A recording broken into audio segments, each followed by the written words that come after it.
How the preparations going there at Tulane? You know what? Considering we're just in an unusual circumstances, it's been as kind of as smooth as possible. Everybody's been pitching in to make the transition pretty smooth. And how's Kalijah Kancey looked? You know what? Just getting him out there moving around again. He's kind of dusting some of the rust off, but he's moving around well. Thanks, Coach. Thank you. We'll go to Evan Winter. If any media have questions, please raise your hand.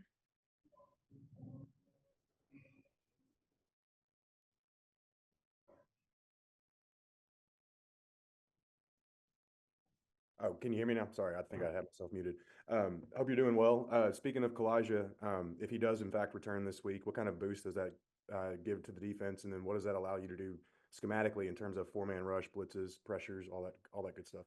Well, if we're able to add Kalijah back to the lineup this week, you just add, from our standpoint, another guy who can make plays, another playmaker, another pass rusher, another explosive guy, and it just gives us a lot of more versatility schematically.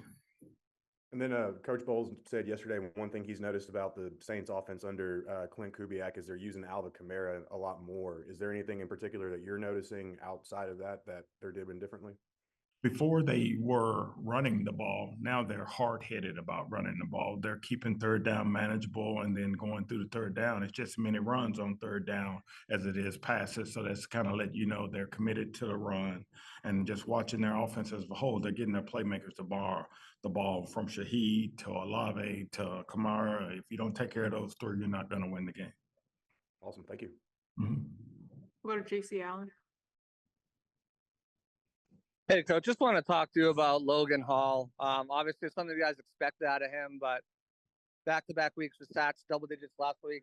What are you seeing out of him that's finally kind of started to click for him, where he's getting this production? Well, the thing was, it was like the difference between the Logan you're talking about now and the Logan in the past was the fact that he's making plays now and before he wasn't. It was kind of the same guy. He was kind of doing a job but wasn't producing for his making plays. But now he's doing the job and making plays. So the thing is, you just kind of see the growth, which happens with young players, but you see the growth. We just got to keep him going in the right direction. And then as far as the defense as a whole, the pressures have been there all season, but now they're starting to get to the quarterback. What's changed for them? Obviously, everyone's getting it out quick. Is it just them getting there quicker, or was it getting Vita back that's made a huge difference? What kind of, or everything in between?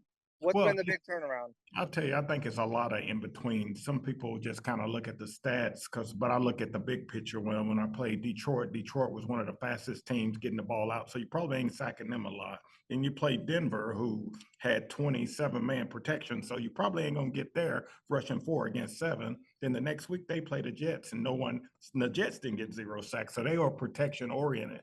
Now you play a team that loosens up the protections, and you win more one-on-ones. So it all plays together schematically, who you're playing, how they're playing you, and everybody sees us as a pressure defense. So pressure protection is of the utmost. So it all plays into that. And then as far as Chris Braswell, you've seen him last couple weeks, just close. He almost got Jalen Hurts. He was in there, Levante strip sack. He's almost got Cousins last week. What have you seen from him? How close is he to breaking out? Thanks, He's Coach. really close. If you look back last year, like what Yaya kind of broke through around mid-season, it's just for these young players adjusting to the NFL. The good thing is you see the flashes. We just got to keep putting it together with him. We'll go to John Romano. Hey, Coach, this defense has established something of a standard since Todd Bowles has been here. The numbers aren't as good this year. I know you just said you don't look too much at the stats, and I know you've had a lot of injuries on that side of the ball, but can you tell me what you're seeing just in terms of what needs to be tightened up, if anything? I would definitely say attention to details, because we are just so close, from a point of misfit here, or we're too wide on the coverage here, we didn't get enough rush. It's just all something. We just got to put it all together as a unit. It's like we'd have 10 players doing it good and one off. We just got to get all on the same page every play. And, then the confidence will start growing and we'll just play faster and make more and more plays. Is some of that from having a bunch of different guys in the lineup because of the injuries? You know, it's a lot of different reasons, and I take my hat off to some of the people we played. They caused some of the problems for us, but a lot of us is like young players. Then you get guys that haven't really played together, and you know, but this is a non-excuse league, so we just gotta grit it and get better fast. We'll go to Mara Carey. If any media have questions, please raise your hand. Hi, Coach. Hope all is well. The pass rush has really picked up in recent weeks. How important is it maintaining this momentum against a rookie quarterback, especially making his NFL debut? Well, we definitely have to pressure these guys, but because these guys, from our standpoint, we figure they're coming in this game being hard headed about the run, trying to protect their young quarterback and take their shots when they want to. So the thing is, if we want to try to make them one dimensional, so they have to depend on him solely throwing the ball, and then the rush has got to put pressure on him. Thank you. We'll go to Evan Winter.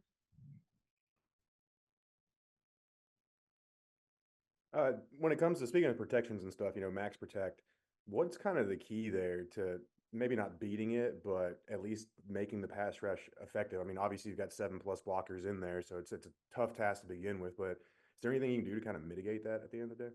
Well, when you look at like 7-man protection, you can say, well, if they got 7, we can bring 8. But when you bring 8, you put us in 0 coverage, so you hang out the back end. Okay, so now you can go the other way and say they're gonna keep everybody in for protection. We can double all the receivers. So it's different. It's a chess game. If they want to protect, we can cover them. If they want to open up the sets, we can blitz them. So it's a chess game. We got to know when they're got the people in the max pro and we go another direction. They got the people in to get out. We got to go after them. So it's a chess match. Is there any way to maybe get a beat on that pre-snap, or is that something that you just go through? Just something like we got into the game, a couple of weeks we got into the game later on, and you kind of saw it later in the game that this was what they were doing to us. They were really, we ain't getting close because they ain't letting us get close because, and we saw that. And then it was kind of funny as you go in matter of fact, last week, we saw that the minute we went into this look, everybody came into it's a copycat league, so they saw some of the same things. So that's the thing. We just got to keep working and keep, they'll have a plan and we got to have a plan to counter it. Awesome. Thank you.